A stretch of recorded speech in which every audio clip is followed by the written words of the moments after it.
Halo, assalamualaikum warahmatullahi wabarakatuh. Bagaimana kabarnya anak-anak? Semoga selalu dalam keadaan yang sehat ya. Amin, amin ya robbal alamin. Alhamdulillah, pada kesempatan kali ini kita masih dapat bertemu untuk membahas materi baru, dimana sebelumnya kita sudah membahas materi tentang gerak lurus, gerak vertikal, gerak parabola. Nah, pada kesempatan kali ini yang kita bahas adalah materi tentang gerak melingkar. Tujuan pembelajaran dari materi gerak melingkar yang pertama itu adalah siswa dapat mengetahui apa itu gerak melingkar, siswa dapat mengetahui apa itu gerak melingkar beraturan, siswa dapat mengetahui apa saja besaran pada gerak melingkar beraturan, siswa dapat mengetahui bagaimanakah analogi gerak melingkar beraturan dengan gerak lurus beraturan, dan siswa juga dapat mengetahui hubungan roda-roda dalam gerak melingkar beraturan.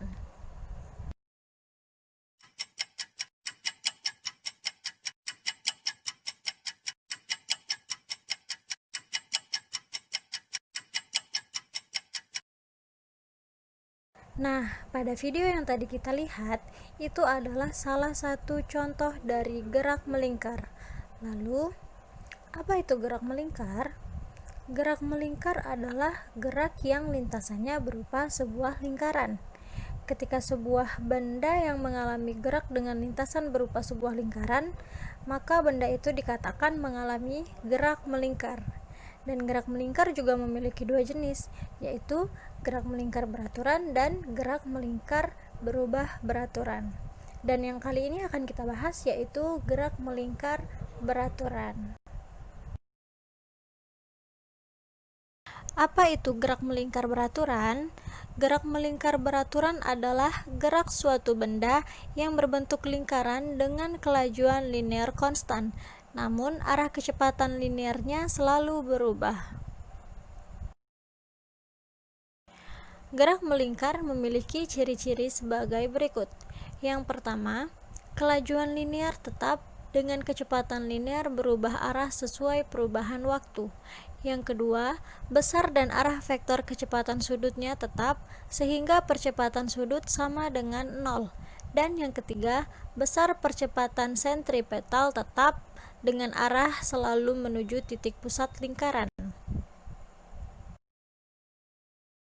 Apa saja besaran-besaran dalam gerak melingkar beraturan? Untuk mempelajari besaran-besaran dalam gerak melingkar beraturan, kamu harus mengetahui terlebih dahulu konversi satuan sudut dalam gerak melingkar beraturan dan berlaku juga untuk gerak melingkar berubah beraturan. Konversi sudut adalah sebagai berikut. 1 putaran sama dengan 360 derajat sama dengan 2 pi radian. Pi bernilai 3,14. Tapi biasanya di sini pi itu tidak perlu dijabarkan, cukup ditulis dengan simbol pi saja.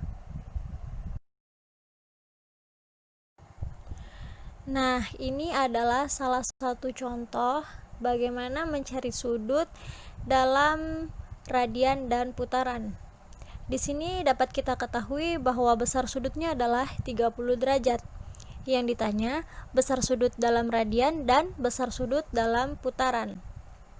Kita jawab, dan perlu diingat bahwa 360 derajat itu sama dengan 2 pi radian atau sama dengan 1 putaran.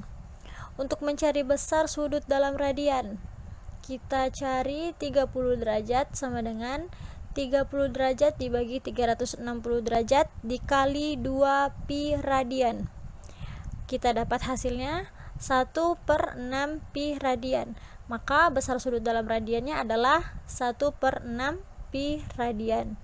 Dan untuk besar sudut dalam putaran, ini adalah 30 derajat sama dengan 30 derajat dibagi 360 derajat dikali 1 putaran. Maka kita mendapat hasil dari besar sudut dalam putarannya adalah 1/12 putaran. Dan ini juga merupakan contoh untuk mencari besar sudut dalam radian. Nah, di sini soalnya yang diketahui besar sudutnya itu adalah 1/4, dan yang ditanya besar sudut dalam radian. Kita jawab, dan kita harus ingat bahwa 360 derajat itu sama dengan 2 pi radian. 2 pi radian sama dengan 1 putaran.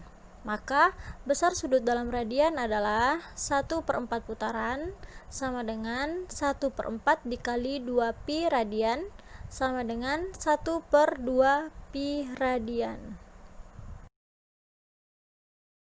Jadi, apa saja besaran-besaran yang berlaku dalam gerak melingkar beraturan? Terdapat 5 besaran pada gerak melingkar beraturan. Yang pertama itu adalah periode, yang kedua adalah frekuensi, yang ketiga adalah kecepatan sudut, yang keempat adalah kelajuan linear, dan yang terakhir adalah percepatan sentripetal. Nah, pada pertemuan kali ini kita hanya membahas sampai frekuensi. Selebihnya akan kita bahas di pertemuan selanjutnya. Yang pertama ada periode, di mana periode itu dilambangkan dengan T besar. Periode adalah waktu yang dibutuhkan benda untuk menempuh 1 kali putaran.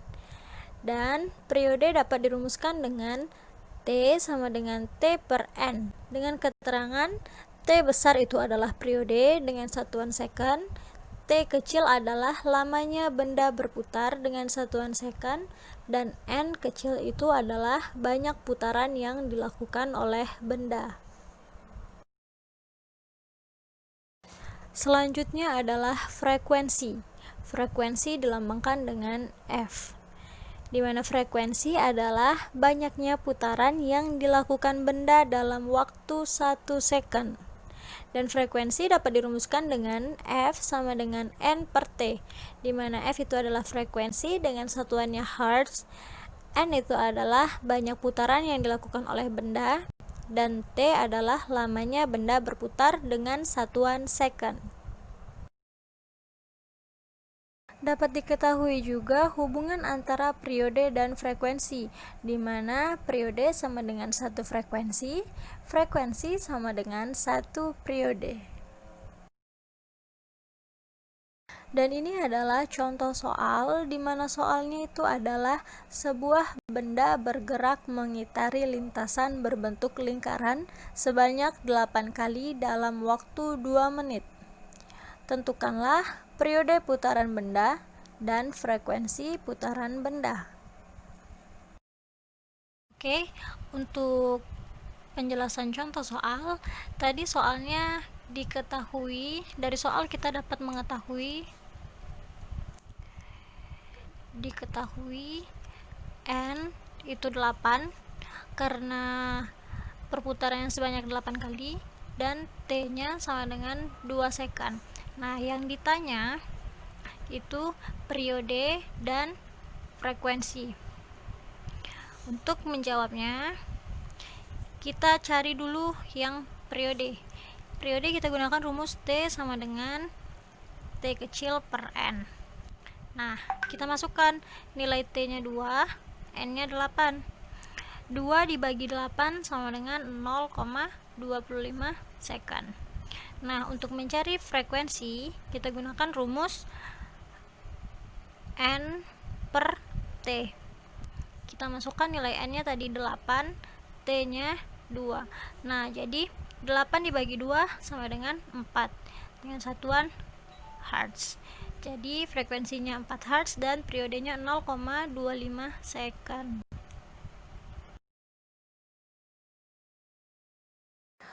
Agar kalian dapat lebih memahami materi kita hari ini, silakan kalian kerjakan soal latihan berikut ini. Alhamdulillah, untuk video pembelajaran kali ini cukup sampai di sini. Terima kasih karena kalian sudah memperhatikan, dan semoga video ini dapat bermanfaat untuk kalian semua. Terima kasih sekali lagi karena sudah berpartisipasi. Assalamualaikum warahmatullahi wabarakatuh.